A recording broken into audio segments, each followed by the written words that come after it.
Assalamu alaikum wa rahmatullahi wa barakatuh. Today, students, we shall learn about converse basic proportionality theorem. It says if a line divides any two sides of a triangle in the same ratio, then the line is parallel to the third side. What do I mean? आपको याद होगा हमने Thales theorem पढ़ी. Thales theorem में हमारे पास एक triangle था. अगर ट्राइंगल में एक लाइन एक साइड के पैरेलल है तो ये जो दो साइड्स बच रहे हैं जहां पे ये लाइन इन दो साइड्स को इंटरसेक्ट कर रही है दो डिफरेंट पॉइंट्स पे, तो ये लाइन जो कि इस साइड के पैरेलल है ये इन दो साइड्स को सेम प्रोपोर्शन में डिवाइड करती है. That means if this is A B C D and E, we learned that if DE is parallel to BC, then AD by DB is equal to AE by EC. हमने इस theorem को, Thales theorem को पहले पढ़ा हुआ है. Now in this lecture we will learn about converse basic proportionality theorem. Thales theorem का उल्टा. अब दो साइड्स सेम प्रोपोर्शन में होंगे. एक लाइन की वजह से दो साइड्स सेम प्रोपोर्शन में डिवाइड होंगे तो ये लाइन इस लाइन के पैरेलल होगी. If a line divides, if a line, say this is line, divides any two sides of a triangle in the same ratio. अब ये कोई भी दो sides को same ratio में divide कर रही है, then the line is parallel to the third side. तो जो तीसरा side बच रहा है ये line उसके पैरेलल होगी. मान लीजिए एक और एग्जाम्पल लेते हैं. Suppose this is a triangle XYZ. ठीक है. मान लो एक लाइन है, ये देखिए एक लाइन है, इसका नाम हम रखते हैं PQ. अब इस PQ लाइन सेगमेंट, ये पूरी लाइन भी हो सकती है, अब डिवाइड इसने इस पूरी लाइन में से हमने लाइन सेगमेंट को लिया है. अब ये PQ इन दो साइड्स को XY और YZ को सेम रेशो में डिवाइड कर रही है as XP by PY is equal to YQ और इसे ZQ by QY. तो आप कह सकते हो ये जो लाइन है ये तीसरे साइड, अभी तो इन दो साइड्स की बात हो रही थी, अब ये लाइन सेगमेंट इस तीसरे साइड के पैरेलल होगी. This is converse basic proportionality theorem. So inshallah in this video we will prove this theorem.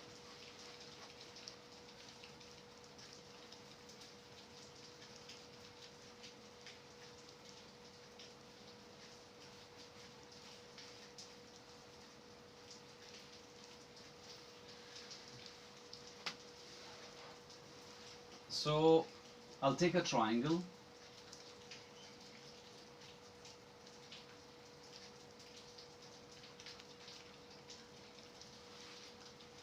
Let us take a triangle, say X, Y, and Z.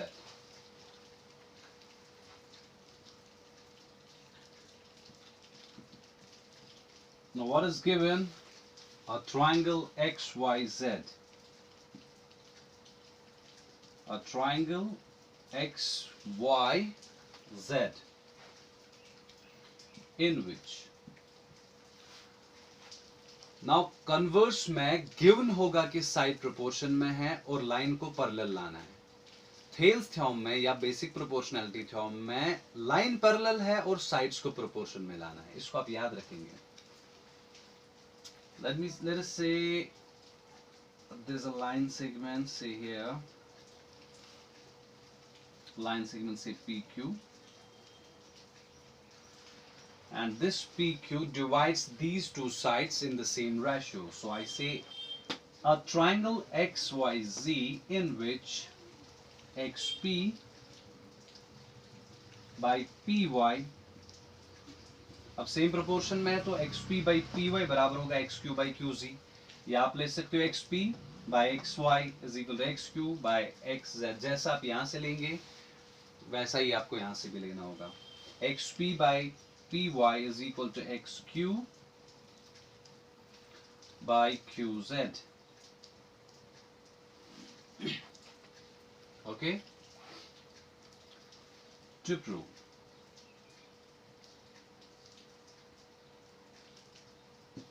what we are going to prove, that PQ is parallel to YZ. PQ is parallel to YZ.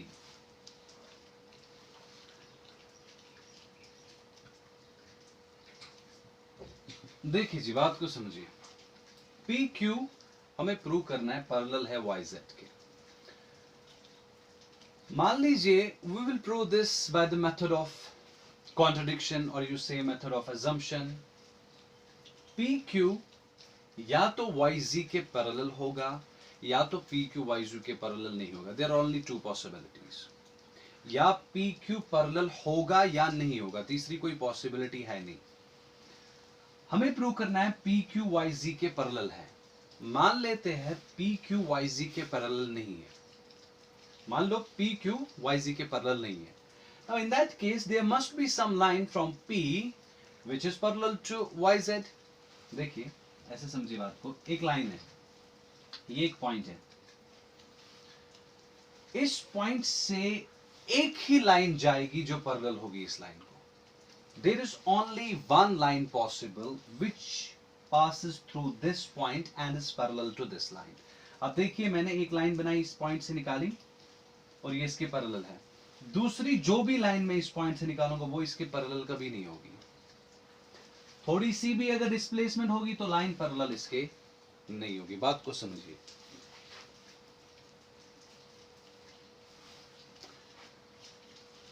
Now हमें prove करना है PQ parallel है YZ के।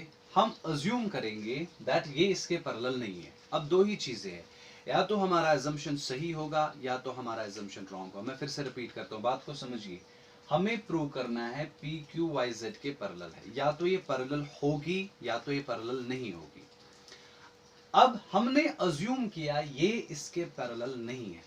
अब जब हम assume कर रहे हैं ये पैरेलल नहीं है, अब फिर से दो पॉसिबिलिटी होंगी, या तो हमारा अजम्पशन सही होगा, हमने अज्यूम किया ये पैरेलल नहीं है, हमारा अजम्पशन सही होगा तो ये पैरेलल है नहीं, या तो हमारा अजम्पशन रॉन्ग होगा। अगर हमारा अजम्पशन रॉन्ग हुआ तो हमने अज्यूम किया था ये पैरेलल नहीं है, तो हमारा अजम्पशन रॉन्ग होने का मतलब है ये पैरेलल है, क्योंकि हम अज्यूम कर रहे हैं ये पैरेलल नहीं है। अगर अजम्पशन रॉन्ग हुआ तो दैट मींस पैरेलल है। ठीक हो गया? सो और आई से लेट अस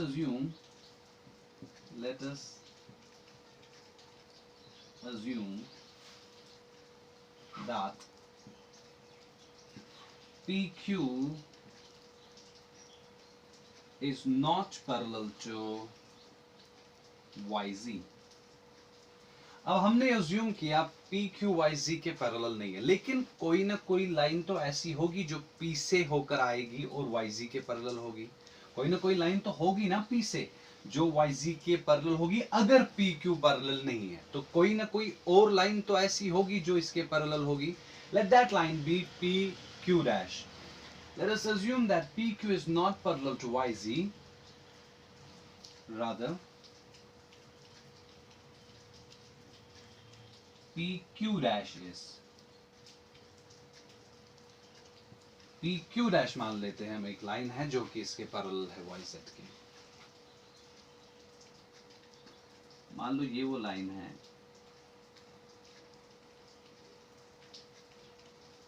ये मैं अज्यूम कर रहा हूं,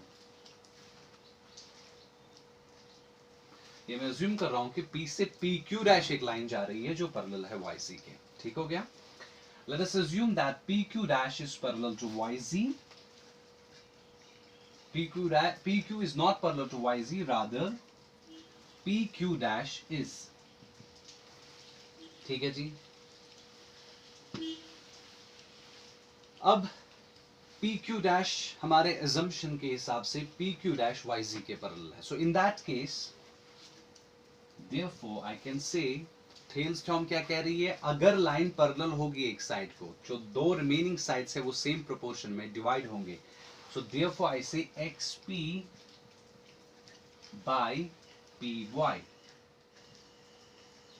is equal to x q dash, क्योंकि p q dash हम ले रहे हैं पैरेलल है, ठीक है। या पहले इसको इधर लिखिए, अब बात समझ जाएंगे। नाउ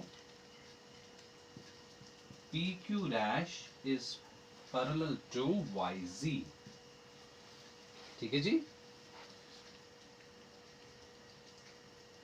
which implies that, तो पैरेलल अगर है तो थेल्स फॉर्म अप्लाई कीजिए, xp by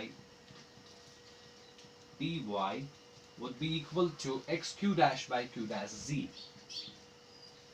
xq dash by q dash z, ठीक हो गया यहां तक। अच्छा जी, इसका reason Thales theorem,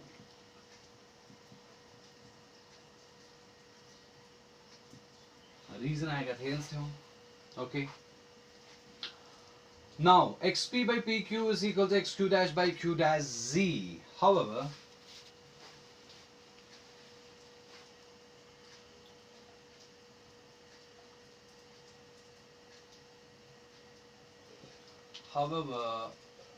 xp by py, लेकिन अगर आप देखेंगे what is given, xp by py किसके बराबर है, xq by qz, xq by qz, it is already given,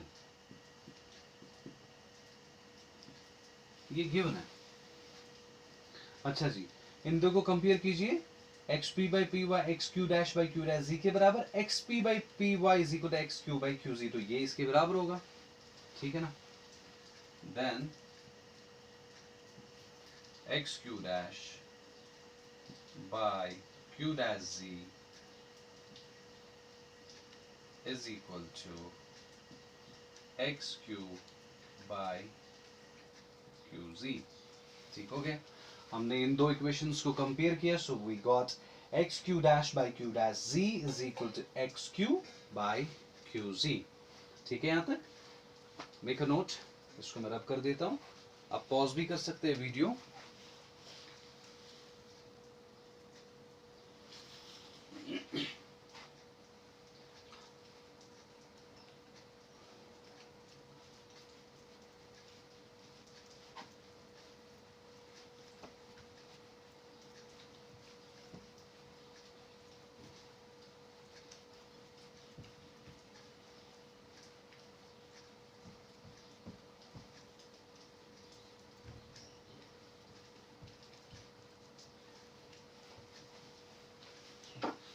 देख लीजिए, अब ये हमारी सिचुएशन ये बन गई। Now adding one throughout, मैं वन को दोनों साइड से, you know that we can add one throughout, so adding one through out,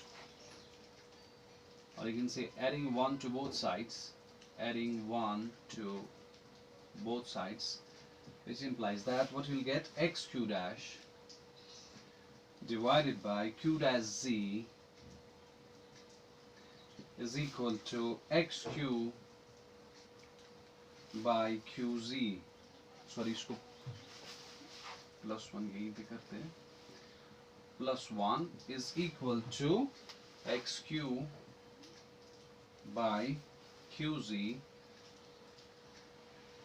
+1. So what I did in this step is I added 1 to both sides, which implies that, now solve this, you'll get xq dash plus q dash z divided by q dash z. ये LCM q dash z, or you can do cross multiplication, xq dash times 1, this denominator वाला 1, plus q dash z times 1 is q dash z divided by q dash z is equal to the same thing here, xq plus qz divided by qz.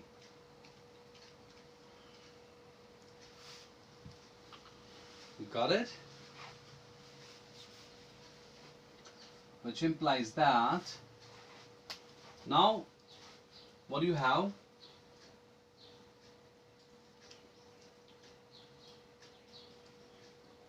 X q dash by q dash z is equal to xq by qz. Okay.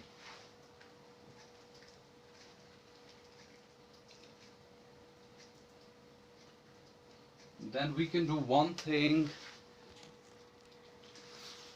Now x q dash plus q dash z, x q dash plus q dash z is nothing but x z. अब देखिए x q dash को add कीजिए q dash z, तो वो पूरा x z बन रहा है, divided by q dash z is equal to x q plus q z. अब यहां पे भी देखिए एक्स क्यू को क्यू जेड प्लस कीजिए तो वो पूरा एक्स जेड आ रहा है, divided by q g. Now here you can divide x g throughout. Dividing x g throughout, तो ये और ये कैंसिल होगा. यहां से भी डिवाइड कीजिए, 1 बाय एक्स जी, 1 बाय एक्स जी, ये इसके साथ कैंसिल, ये इसके साथ cancel. So I can cancel this and this, you will gate 1 and 1. So you have 1 by q dash z is equal to 1 by qz. यहाँ तक बात समझ आई? Good. इसको भी आगे रब कर देते हैं.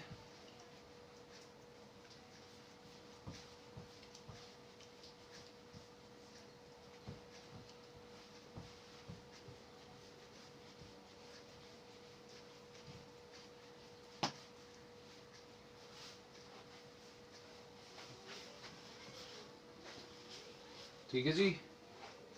Now do invertendo. इन्वर्टेंडो कीजिए taking reciprocal from both sides. दोनों को रेसिप्रोकल लीजिए, दोनों का taking reciprocal from both sides.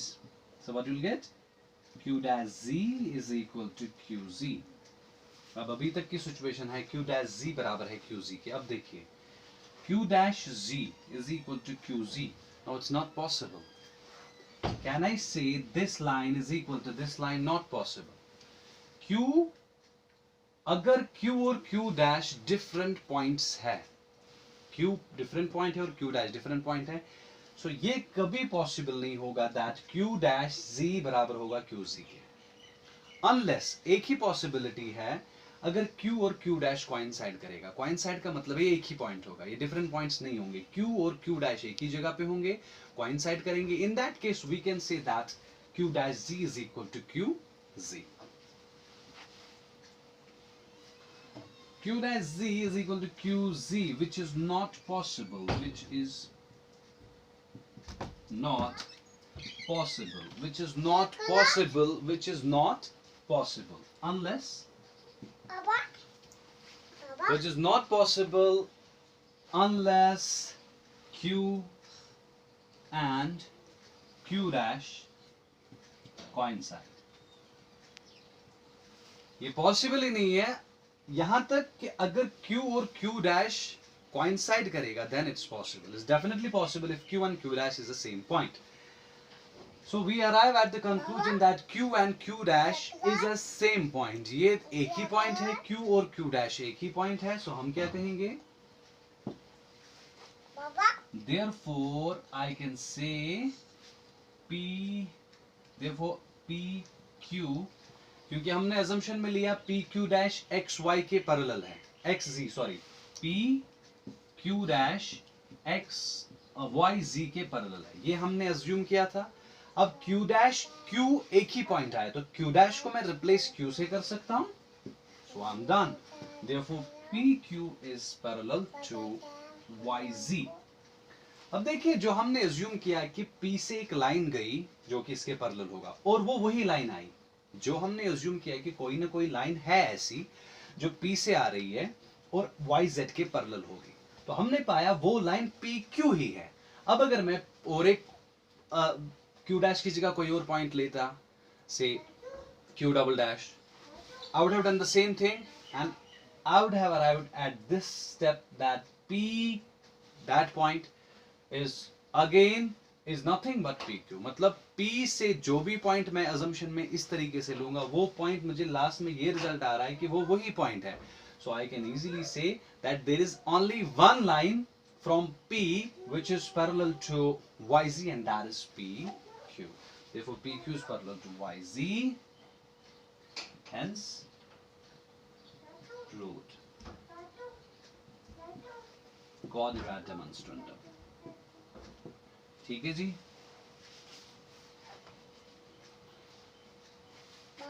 Okay, you make a note. Hope I made you understand this. Now see you next time. Till then, take care. Assalamu alaikum wa rahmatullahi wa barakatuh.